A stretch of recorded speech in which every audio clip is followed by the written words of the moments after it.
All right, I'm going to read from part 3 now, page 508. We're going to start around line 293 or so, 293, and we'll read a little bit. I'm going to kind of jump a little bit past sections too, because I really am trying to close read this portion where she's under the ice with Grey Owl and the dogs, and just kind of how mystical and dreamy it all is, how surreal a lot of this experience is. And so I'm going to read a little bit of this. I'm going to jump ahead and read a little bit of that. So all 8 of them slept as if in a nest, heads and arms draped across each other's ribs and hips.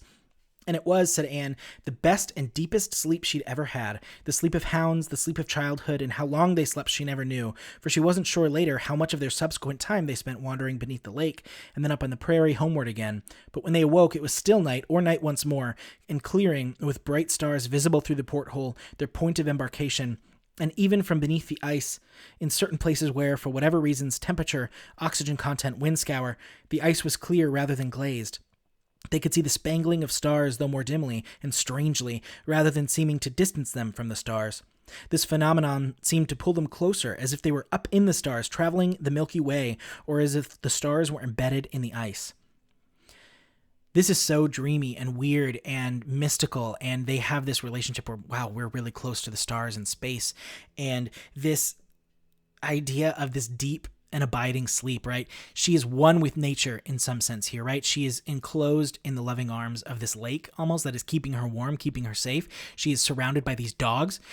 I can't tell you how much I would love to sleep in a giant pile of 6 dogs. I feel like that would be amazing. I'm sure actually experiencing it would not be as good as I'm imagining, because it would be smelly and the dogs would move a lot. But in my mind, it is this perfect sleep that she describes, right? This ethereal sleep where you remember when you were a kid and like it would feel like time literally jumped. Like you would fall asleep in the car and your parents would pick you up and put you in your bed. You'd wake up in your bed and you would have no idea what happened. You teleport, like time isn't real. That's the sleep that she's describing here, and it's amazing. And then we get on it and it only gets more bizarre, this experience of this marsh gas, swamp gases igniting because of the cattails, and so you get these random explosions and fire throughout, creating this dreamscape that this woman is existing in, which continues to just draw the question, is this real? Is this happening? Or is this just part of her imagination? Is this a part of the dream still? Where she describes the explosions being fun. So I'm on page 510, line